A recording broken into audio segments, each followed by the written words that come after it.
এবারে আপনারা ভাবছেন যে আমি এত একাগ্রতার সাথে এই পিঁপড়েকে কেন দেখছি।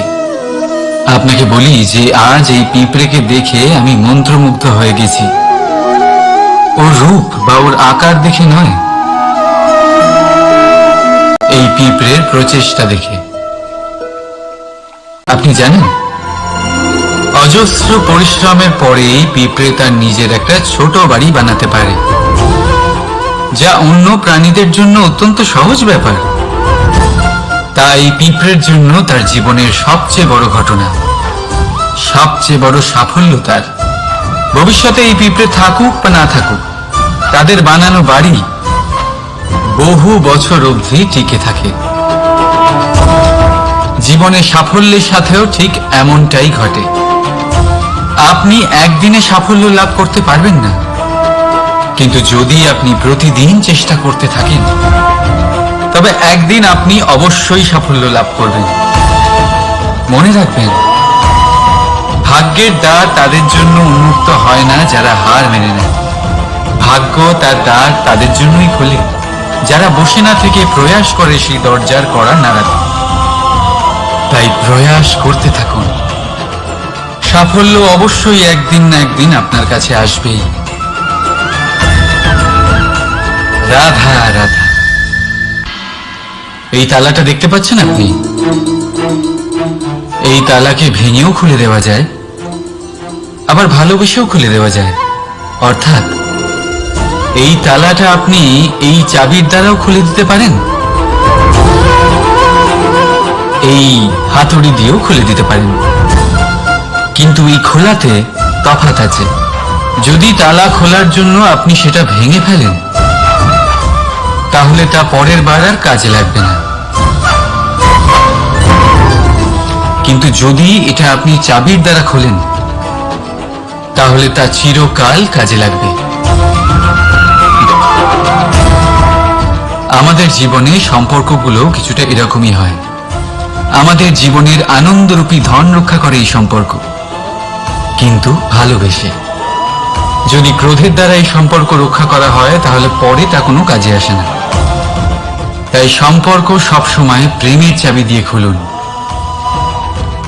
কারণ প্রতিবার নতুন তালা আপনি ব্যবহার করতেই পারেন, নতুন সম্পর্ক গড়তে পারবেন না।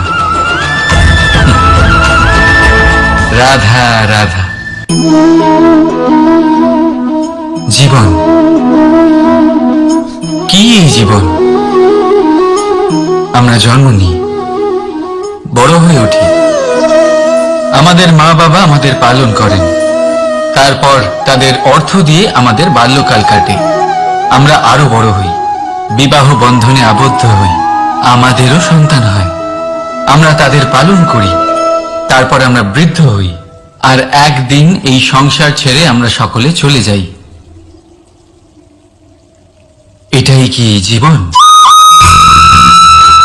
আপনার মনে এই প্রশ্ন হয়তো অনেকবার জেগেছে, তাই না?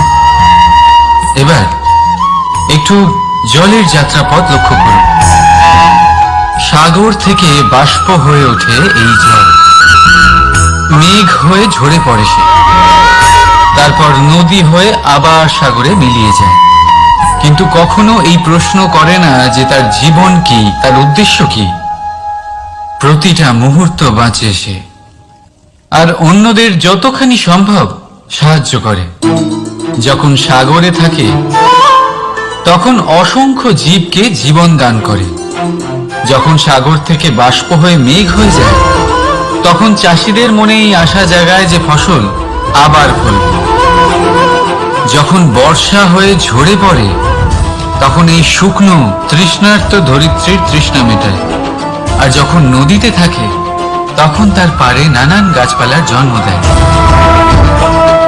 কিন্তু ভাবুন, জল কি কখনো এটা ভাবে যে তার জীবন কি বা তার জীবনের উদ্দেশ্যটাই বা কি?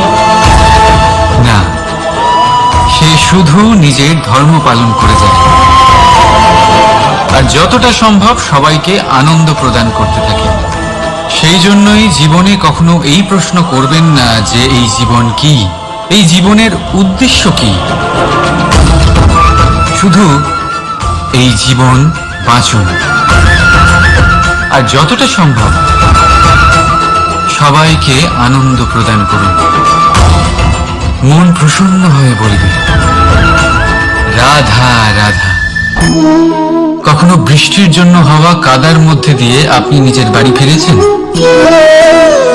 পাদুকা পড়ার জন্য আপনি ওই কাদা থেকে অবশ্যই বেঁচে যান, কিন্তু সেই পাদুকা থেকে আগত নোংরা কাদার ছিটে আপনার বস্ত্রকে ময়লা করেই দেয়। কিন্তু তাও সেই ছিটের জন্য আপনার বস্ত্র ময়লা হয়ে যাবে, সেই জন্য আপনি পাদুকা পড়া ছেড়ে দেন না। ঠিক সেইভাবেই জীবনে এমন কিছু মানুষও আসেন যারা পাদুকার মতো হন, যারা আপনাকে কাদার থেকে বাঁচিয়ে নেন, কিন্তু বস্ত্ররূপী আপনার মনের উপরে আশঙ্কার দাগ ছেড়ে যান। এইসব মানুষের জন্য নিজের মন ছোট করার কোনো প্রয়োজন নেই। প্রয়োজন আছে শুধু এটা ভাবার যে আপনি নিজের পা কাদার থেকে বাঁচাবেন নাকি আপনার বস্ত্র। জীবনে গম্ভীর হওয়া ভালো কথা, কিন্তু সমস্ত বিষয় যদি গম্ভীরভাবে ভাবতে থাকেন তাহলে জীবনের আনন্দটাই শেষ হয়ে যাবে। এই সংসার অস্থায়ী, এখানে এমন কিছুই নেই যা চিরকাল জীবিত থাকবে। তাই যতক্ষণ এই জীবন আছে সন্তুষ্টি আর আনন্দ নিয়ে বাঁচুন। নিজের ওপর আগত কাদার ছিটের দিকে মন দেবেন না, শুধু আনন্দ বিতরণ করুন। মন প্রসন্ন হয়ে বলবে রাধা রাধা। আসুন আজ আপনাকে আমি একটা গল্প শোনাই। একবার এক চক্ষুহীন মানুষ মন্দিরে গেল ঈশ্বরের দর্শন করার জন্য। এবারে যখন ওখানে উপস্থিত লোকেরা জানতে পারল যে এই ব্যক্তি চক্ষুহীন, তখন কিছু লোক তাকে উপহাস করতে শুরু করে দিল। যে ব্যক্তি সম্পূর্ণরূপে দৃষ্টিহীন, সে কি করতে এসেছে এখানে? হয়তো সে ঈশ্বরের কাছে নালিশ করতে এসেছে যে কেন আপনি আমার দৃষ্টি কেড়ে নিলেন। কিন্তু এই সকল কথায় সেই চক্ষুহীন ব্যক্তি নিজেকে নিরাশ হতে দিল না। সে হাসল আর শুধুমাত্র একটাই কথা বলল সে, মানলাম যে আমার ভাগ্য আমার থেকে আমার দৃষ্টি কেড়ে নিয়েছে, কিন্তু আমি অভাগা নই, কারণ আমার ঈশ্বর উনি আমায় দেখতে পাচ্ছেন।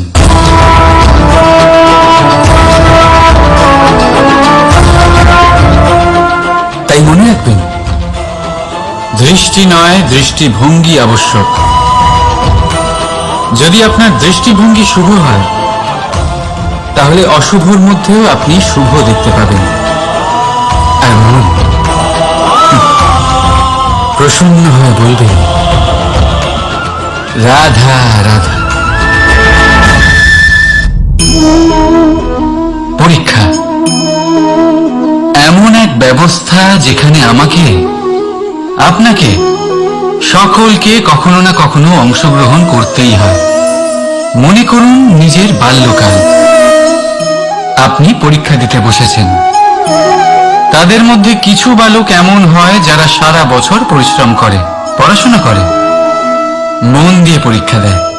কিন্তু কিছু বালক এমন হয় যারা নিজের আশেপাশে বসে থাকা বালকদের নকল করে আর পরীক্ষায় কৃতকার্যও হয়ে যায়। খুব খারাপ লাগে এটা ভেবে যে কেউ বিনা পরিশ্রমে পরীক্ষায় কৃতকার্য কি করে হতে পারে। কিন্তু মনে রাখবেন, যারা নকল করেন তারা পরীক্ষায় কৃতকার্য অবশ্যই হয়ে যায়, কিন্তু সফল না। কারণ আমরা এক বিশেষ কথা ভুলে যাই যে প্রত্যেক মানুষের ব্যক্তিত্ব আলাদা হয়। আপনি অন্যদের নকল করে নিজের জীবন অতিবাহিত করতেই পারেন, কিন্তু যদি নিজের জীবনে সাফল্য লাভ করতে হয়, যদি নিজের জীবনে আনন্দ পেতে হয়, তাহলে মনে রাখবেন নিজের প্রশ্নগুলোর উত্তর জীবনে নিজেকেই খুঁজে বের করতে হবে। রাধা রাধা।